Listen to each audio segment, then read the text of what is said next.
ଆଜିର ଅନୁଚିନ୍ତା ସାହସୀ ମାନେ ହିଁ କେବଳ ନିଜର ଦୋଷକୁ ସ୍ୱୀକାର କରିପାରନ୍ତି। ଭୀରୁମାନେ ନିଜର ଦୋଷକୁ ଘୋଡ଼ାଇ ରଖନ୍ତି।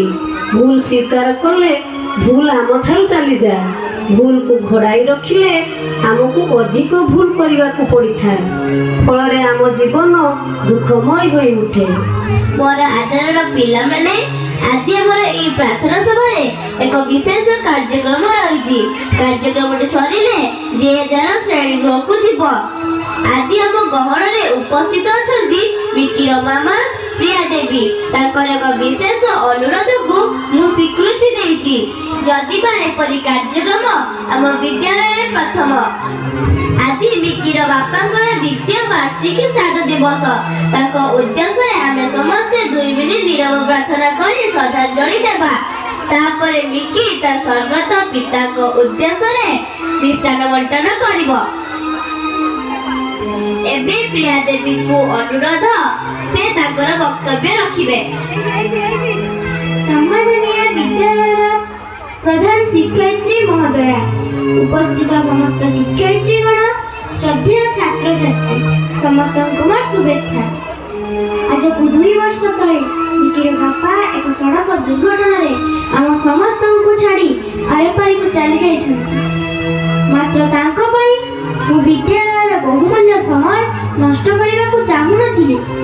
ଏଭଳି କାର୍ଯ୍ୟକ୍ରମଟିଏ ବିଦ୍ୟାଳୟରେ କରିବାର ଧାରଣା ବି ମୋର ନଥିଲା। ମାତ୍ର ମିକିର ଏକାନ୍ତ ଜିଦ୍, ସେ ତା ବାପାଙ୍କ ସ୍ମୃତିରେ ବିଦ୍ୟାଳୟର ପିଲାମାନଙ୍କୁ ମିଷ୍ଟାନ୍ନ ବଣ୍ଟନ କରିବ। ତା ମୁଣ୍ଡକୁ ଏକଥା କାହିଁକି ଆସିଲା ମୁଁ ଜାଣେ ନା। ପ୍ରଧାନ ଶିକ୍ଷୟିତ୍ରୀଙ୍କୁ କୃତଜ୍ଞତା ଜଣାଉଛି, ସେ ମୋ ଭଳି ଜଣେ ଅନାମଧ୍ୟ ଅଭିଭାବକର ଅନୁରୋଧ ରକ୍ଷା କରିଛନ୍ତି। ମିକିର ବାପା ଜଣେ ବିଖ୍ୟାତ ବା ବିଶିଷ୍ଟ ବ୍ୟକ୍ତି ନଥିଲେ ସତ, ମାତ୍ର ତାଙ୍କ ପାଖରେ ଅନେକ ମହାନତା ଥିଲା। ସତ୍ୟ ଆଚରଣ ତାଙ୍କର ବ୍ରତ ଥିଲା। ସତ୍ୟନିଷ୍ଠ ଜୀବନ ସେ ବଞ୍ଚୁଥିଲେ। ମିକି ଜୀବନରେ ସେସବୁ ଗୁଣ ଫୁଟି ଉଠୁ, ସେ ତାହା ହିଁ ଚାହୁଁଥିଲେ। ମୋର ବକ୍ତବ୍ୟ ଏତିକିରେ ରଖୁଛି। ପିଲାମାନଙ୍କ ପାଇଁ ସାମାନ୍ୟ ଉପହାର ଆଣିଛି, ଗ୍ରହଣ କରିବାକୁ ଅନୁରୋଧ। ସମସ୍ତଙ୍କୁ ଧନ୍ୟବାଦ। ଦିଦି, ମୋ ସ୍ୱର୍ଗତ ପିତାଙ୍କ ଉଦ୍ଦେଶ୍ୟରେ ମୋ ମାମାର ବକ୍ତବ୍ୟ ଶୁଣିଲେ। ମୋର ମଧ୍ୟ ଆଜି କିଛି କହିବାର ଅଛି।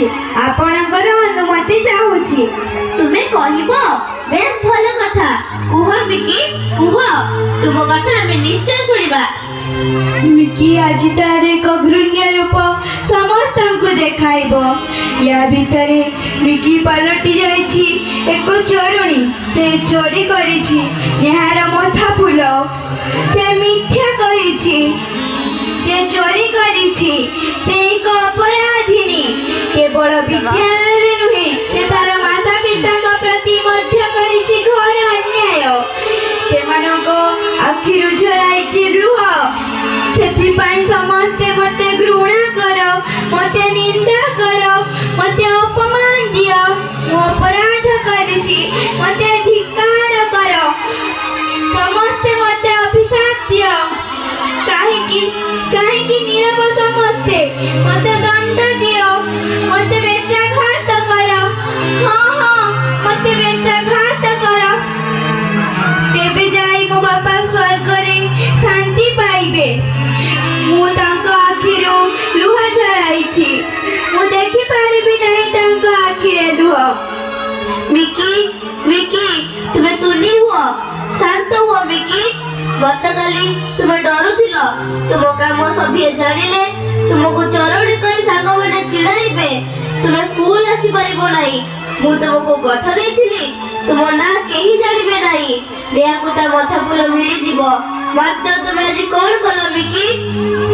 ମୁଁ ଅପରାଧ କରିଛି, ମୁଁ ଦଣ୍ଡ ପାଇବା ଦରକାର। ମିକି, ମୁଁ ଆଶ୍ଚର୍ଯ୍ୟ। ଗୋଟିଏ ରାତି ଭିତରେ ତୁମେ ଏତେ ସାହସ ପାଇଲ କୋଉଠୁ? ଆପଣ ମୋ ପାଇଁ ମିଛ କହିବେ, ମୋର ଅପରାଧକୁ ଘୋଡ଼ାଇବେ, ଏହା ମୁଁ ଚାହିଁଲି ନାହିଁ ଦିଦି। ସାବାସ୍ ମିକି, ସାବାସ୍। ତୋର ସାହସିକତା ପାଇଁ ଧନ୍ୟବାଦ। ମୁଁ ସ୍ୱୀକାର କରି ଖୁବ୍ ଭଲ କରିଛୁ।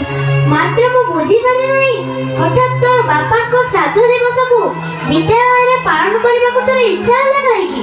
ମାମା, ଗଲା ରାତିରେ ମୁଁ ସ୍ୱପ୍ନ ଦେଖିଲି ମୋ ବାପା ମୋ ସେଜ ପାଖରେ ଛିଡ଼ା ହୋଇଛନ୍ତି। ତାଙ୍କ ଆଖିରୁ ବୋହି ଯାଉଛି ଧାର ଧାର ଲୁହ। ଉଦାସ କଣ୍ଠରେ ସେ ମୋତେ ପଚାରୁଛନ୍ତି, ସେ ଦେଇଥିବା ଶିକ୍ଷାକୁ ମୁଁ ଭୁଲିଲି କେମିତି? ଲୋଭର ବଶବର୍ତ୍ତୀ ହୋଇ ନିଜର ଖୁସି ପାଇଁ ଜୀବନକୁ ଦୟନୀୟ କରିବା ନାହିଁ, ଏକଥା ସେ ମୋତେ ବହୁବାର କହିଛନ୍ତି। ମୁଁ ଏହା କିପରି ପାଶୋରି ଗଲି, ତାହା ହିଁ ଥିଲା ତାଙ୍କର ପ୍ରଶ୍ନ। ଚୋରି କରି ତୋ ବାପାଙ୍କ ଶ୍ରାଦ୍ଧ ଦିବସରେ ଶ୍ରଦ୍ଧାଞ୍ଜଳି ଦେବୁ? ତୋତେ ଦେଇଥିବା ଶିକ୍ଷାର ଏହା ଉପହାର। ଧନ୍ୟ ଧନ୍ୟ ବିକି, ମଥାମୂଳଟି ଚୋରି କରି ଯେଉଁ ଅପରାଧ କରିଥିଲ ତାର ପ୍ରାୟଶ୍ଚିତ ଏପରି ଢଙ୍ଗରେ କଲ ଯାହା ତୁମକୁ ଶୁଦ୍ଧ ସୁବର୍ଣ୍ଣ କରିଦେଲା। ଆଜି ତୁମେ ନିଜେ ହୋଇଗଲ ଏକ ମଥା ଫୁଲ, ଯାହା ସମସ୍ତଙ୍କ ମସ୍ତକରେ ଚିରଦିନ ସୁଶୋଭିତ ହେବ। ଧନ୍ୟ ଧନ୍ୟ ବିକି, ସତ୍ୟର ଜୟ ସମସ୍ତଙ୍କ